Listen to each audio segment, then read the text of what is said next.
कैसे हैं आप सब। आई होप आप सब अच्छे होंगे। तो हमने महाराष्ट्र बोर्ड का FYGC का इकोनॉमिक्स स्टार्ट किया हुआ है। उसके हमने टोटल 5 चैप्टर्स कवर किए हैं अभी तक। 6 चैप्टर भी हमने ऑलमोस्ट स्टार्ट कर दिया है। उसमें हमने कुछ टॉपिक डिस्कस भी कर लिए हैं। तो आज हम लोग एक नया टॉपिक स्टार्ट करने जा रहे हैं, measures taking control for population. Okay, तो बेसिकली हमने कौन कौन से टॉपिक देखे हैं, let's discuss, then will go ahead. Okay, तो नंबर 1 हमने देखा है introduction about the population of India. Then after we have seen the trends in population growth.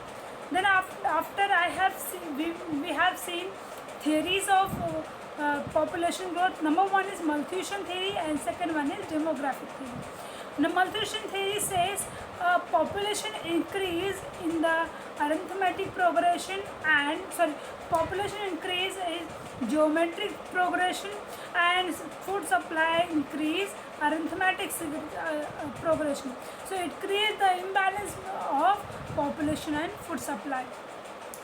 Then demographic theory says since 1951 from earlier time to nowadays, what are the changes, what are the things is developed through this transition. Okay, then after we have discussed causes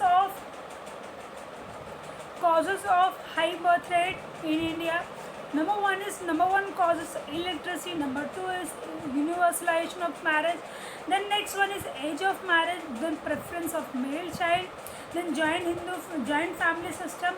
Then dependence on agriculture. Then widespread poverty. Then lack of awareness about the family welfare services. And next, in the last lecture, we have discussed about causes of low death rate. So under that we have discussed about improvement in medical and health facility, then decline in maternal mortality rate, then fall in maternal mortality, then increase in literacy, then use of nutritious food, then disaster management and other factors.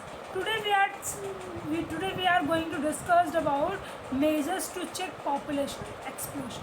What are the measures to check population explosion has happened in India or not? Number 1 is economic measure. Economically you can measure the population explosion because at that time क्या हो जाएगा, लोगों को employment ना मिलने की वजह से इकोनॉमिक ग्रोथ कम होगा और लोगों का स्टैंडर्ड ऑफ लिविंग क्या हो जाएगा, कम हो जाएगा.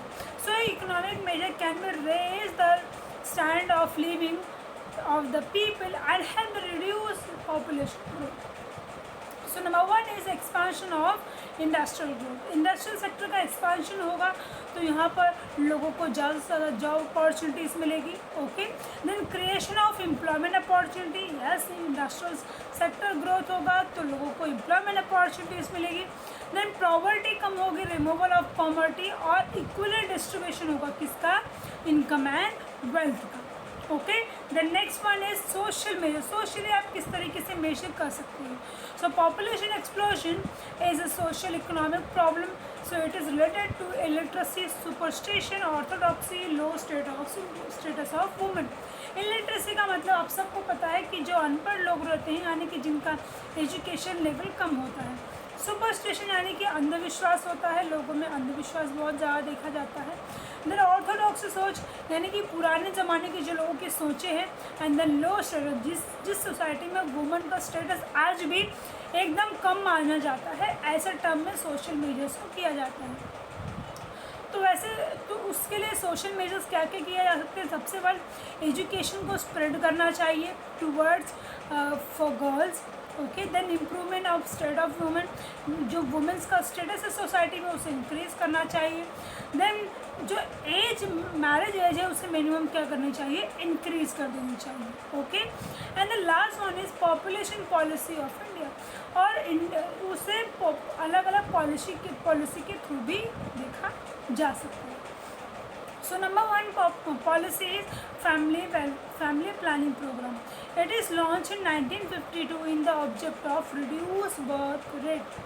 So family planning refers to planned parenthood. It is measure in which birth of child is determined by choice, not by chance. So अगर जो बच्चा है वो कैसे आएगा, अगर फैमिली वेलफेयर प्रोग्राम पता होगा तो वो एक एजुकेशन, एक प्लानिंग के साथ आएगा. Okay, not by choice, by chance. Okay, by choice, not by chance. So family planning program was not successful due to lack of awareness. जो गवर्नमेंट ने कैंपेन लाया भी तो वो सक्सेसफुल नहीं हुआ. Number one reason is lack of awareness among the people, then false religious belief and then inconsistent policy of the government. Next one is family welfare program. So family welfare program was renamed as family welfare program in 1979. It is attempted to integrate family planning services with those of maternal, child health and nutrition. Okay, next आता है हमारा national population policy जो 2000 में आया. इसका main motive क्या था?